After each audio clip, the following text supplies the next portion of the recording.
Vamos em frente, Duda Teixeira já está comigo aqui no estúdio para comentar essa pauta que é um mix de nacional e internacional, porque tem muita gente reagindo às posturas do governo Lula em relação ao que acontece no exterior. Oscar Arias, ganhador do Nobel da Paz em 1987 por seu papel nas negociações de paz na América Central, esperava que Lula adotasse uma postura diferente em relação à farsa eleitoral do ditador Nicolás Maduro na Venezuela. A gente não esperava nada de diferente do que está acontecendo, como sabe muito bem quem acompanha esse programa. O ex-presidente da Costa Rica afirmou à Folha de São Paulo que o petista deveria ter ligado para o ditador venezuelano e dito que ele perdeu. Abre aspas. Eu esperava que um democrata como Lula, que perdeu eleições e reconheceu suas derrotas, tivesse ligado e dito: Maduro, você perdeu, reconheça a derrota e saia do poder. Fecho aspas aí duplamente, né, para aquilo que o Lula deveria ter dito e para a declaração do Oscar Arias. Ele também falou sobre a falta de confiança de Celso Amorim, assessor especial da presidência para assuntos internacionais, nas atas divulgadas pela oposição. Abro aspas. Ele está errado. Houve fiscais da oposição nas mesas que entregaram as informações apresentadas por Maria Corina Machado. Quando o presidente do CNE, o Conselho Nacional Eleitoral, Elvis Amoroso, anunciou a vitória de Maduro, sabíamos que estava mentindo. Ele arrumou esses números como um mágico que tira um coelho da cartola. Por isso é inútil que López Obrador, Petro e Lula continuem insistindo para que Maduro entregue as atas. Fecho aspas. É a referência aí aos presidentes do México e da Colômbia que estão junto com o Lula nessa frente internacional chapa branca em relação à ditadura venezuelana.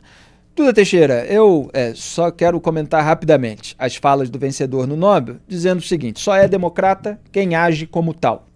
Então já tinha passado do tempo de perceber que o Lula não age como um democrata, principalmente na esfera internacional, mas aqui o histórico no país do partido dele, ele como beneficiário político de diversos esquemas, mostra também que a defesa da democracia é retórica, é da boca para fora.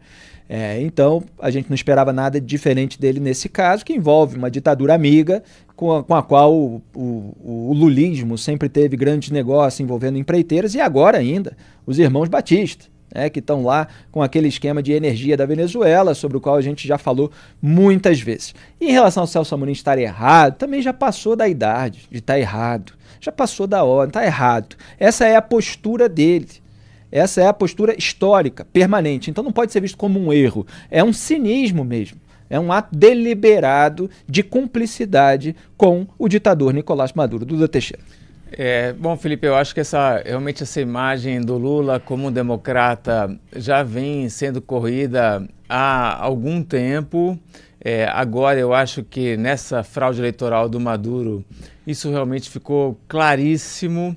Em relação ao Celso Amorim, eu acho que as pessoas que trabalham aí com relações internacionais de outros países, que já tiveram contato com ele, já viam o Amorim já como um cara muito petista, partidário, próximo das ditaduras, mas ainda tinham alguma esperança no Lula, como a gente vê aí na declaração do Oscar Arias. Então acho que o Celso Amorim já era um caso sem solução. Mas eu acho que o Lula, as últimas esperanças estão acabando nesse momento aí. E Lula e o seu assessor especial, Celso Amorim, querem dar uma segunda chance para o ditador Nicolás Maduro. Como se não bastasse tudo que já deixaram de fazer até aqui, ainda querem uma nova oportunidade. De acordo com reportagem do Valor Econômico, publicada nessa terça, o petista propôs em reunião ministerial da semana passada uma espécie de segundo turno na Venezuela. A ideia, segundo o jornal, é que isso ocorra com a mediação de órgãos internacionais e a efetiva participação de observadores estrangeiros. Mas era para ser assim. A eleição era para ser assim. Tá me lembrando, sabe o quê? Quem acompanha o Papo Antagonista com assiduidade sabe. Aquela coletiva dos petistas que o Paulo Teixeira, lembra, Vitor, da produção?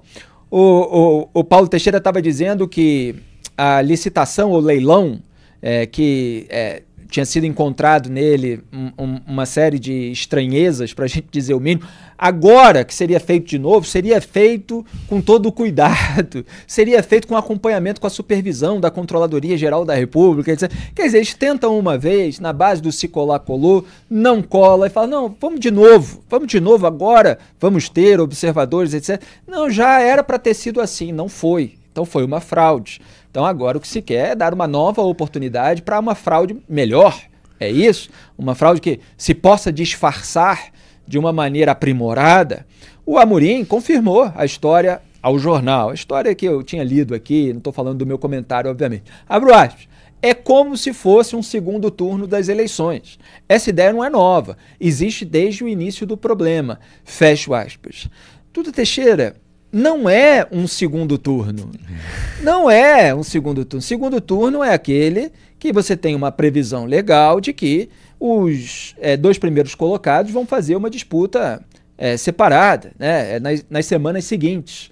Quando o atual governante perde uma eleição, não mostra as atas e permanece no poder reprimindo a população, você fazer uma outra eleição é uma outra coisa. Gostei da história que você trouxe aí do leilão do arroz estatal, né? Mas é isso, a gente não quer outra licitação fraudada de arroz estatal. Exatamente. E a gente também não quer outra fraude na Venezuela, né? Chega, uma já basta. E pedir aí uma espécie de segundo turno, que não seria um segundo turno, seria uma outra eleição, seria uma outra fraude. Porque não tem nenhuma garantia de que numa outra eleição no futuro possa ser livre, justa, né, transparente. Não tem nenhum disso. O que o Maduro faria numa próxima eleição é caprichar ainda mais na fraude, né, evitar os problemas que ele teve dessa vez. Porque o que aconteceu na eleição do dia 28 de julho é que a oposição fez um trabalho muito bom de conseguir um compromisso do governo de fazer urnas auditáveis, de colocar testemunhas em quase todos os centros de votação, controlar o processo, acompanhar, pegar a ata e publicar. E aí isso evidenciou a fraude que foi depois divulgada pelo Conselho Nacional Eleitoral. Então isso pegou muito mal para o Maduro. Aí, se der a oportunidade do Maduro fazer uma outra eleição, o que ele vai fazer? Ele vai impedir que a oposição consiga fazer isso, porque isso trouxe um transtorno, né, um incômodo para o Maduro. Então, o que o Lula e o Celso Amorim, com essa proposta, estão querendo fazer é dar uma segunda chance para o Maduro. É isso. Agora, quando eles fazem isso, eles estão jogando, não tem democracia na Venezuela, mas a chance de um retorno à democracia no lixo, porque os venezuelanos foram para as urnas, foram votar massivamente, acompanharam o processo. Então, eles se expressaram nas urnas, a soberania popular falou nas urnas, então isso tem que ser respeitado. Então, Oscar Arias, que teve um papel super importante, né? Ganhou o Prêmio Nobel, que ajudou a apaziguar as guerras da América Central, está coberto de razão quando ele fala que o Lula tem que validar, aprovar esses resultados da oposição, porque é o resultado que saiu da urna, né? E não ficar ali esperando, querendo dar uma segunda chance para o Maduro. Pois é, isso não é segundo turno, isso seria uma segunda fraude e é absolutamente execrável que um governo que foi eleito no Brasil sob a bandeira de defesa da democracia defenda tão descaradamente a manutenção de uma ditadura por meio de uma fraude eleitoral. Aliás, eles chamavam de golpe de Estado o processo legal de impeachment da ex-presidente Dilma Rousseff. Lembra da governadora do Rio Grande do Norte, Fátima Bezerra, petista, dizendo é golpe, é golpe, é golpe? Todo mundo reproduzia, havia paródias a respeito daquelas declarações, os petistas só falavam isso, é golpe, é golpe, é golpe. E agora estão legitimando um golpe de Estado na Venezuela. E ainda tentando fornecer ali uma base argumentativa, uma proposta para que se consolide novamente um golpe de Estado, um outro golpe, ainda mais, vamos dizer assim, disfarçado, sorrateiro. Não dá. É absolutamente hipócrita essa postura e imagine o escândalo que isso teria na imprensa brasileira, porque é lamentável que ainda haja um viés tão grande no campo da esquerda no mercado da comunicação. Se fosse um político à direita, não precisa nem pensar em Jair Bolsonaro, qualquer outro que estivesse legitimando uma fraude eleitoral de uma liderança internacional vista como sendo do campo da direita. Pega uma liderança à direita que esteja envolvida em uma série de questões controversas no mundo de hoje. Por exemplo, Benjamin Netanyahu, primeiro-ministro de Israel. Vamos dizer que se fraudasse uma eleição em Israel e uma liderança brasileira de direita que fosse presidente da República dissesse: não, faz uma outra eleição aí. Imagine um escândalo. Como é que essas pessoas seriam consideradas democratas na nossa imprensa? Não seriam. Mas o Lula ainda conserva, ainda se chama de democrata, etc., quando ele defende abertamente ditaduras ao longo da história. Aliás, em 14 de dezembro de 2023, final do ano passado, a Cruzoé apontou, em matéria do Rodrigo Oliveira, que participou hoje do programa, os ganhos fáceis dos irmãos Batista e da Venezuela com o aval do governo Lula. Vamos colocar o print que eu publiquei hoje no X. Nós percebemos naquele momento a aproximação dos irmãos Batista com o governo Lula, tínhamos muitas informações do setor elétrico, pautamos essa matéria, o Rodrigo desenvolveu de uma maneira maravilhosa, fazendo uma analogia, inclusive, com declarações antigas da época do Oswaldo Cruz, e fez um desfecho que remete à introdução, da maneira como um texto é bem construído na nossa revista, e estava ali um trecho dizendo que se não houvesse a renegociação pelo valor do megawatt, nessa questão de energia entre os irmãos Batista e a Venezuela e a Âmbar, que é a empresa de energia dos irmãos Batista, tem ganhos fáceis.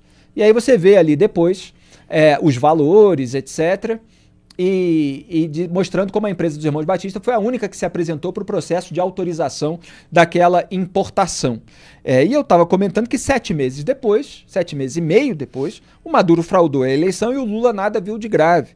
Quer dizer, ele nunca atrapalha os negócios em nome da defesa da democracia. Como pode tirar a produção, voltar para mim? Como eu mostrei naquele vídeo que também está disponível no nosso canal de YouTube, por que Lula apoia Maduro, mostrando o histórico de envolvimento das empreiteiras e dos marqueteiros compartilhados pelos dois regimes. Só para registrar, o título do corte desse programa de semanas atrás sobre o leilão do arroz estatal vale muito a pena ver, para vocês verem como a analogia é precisa.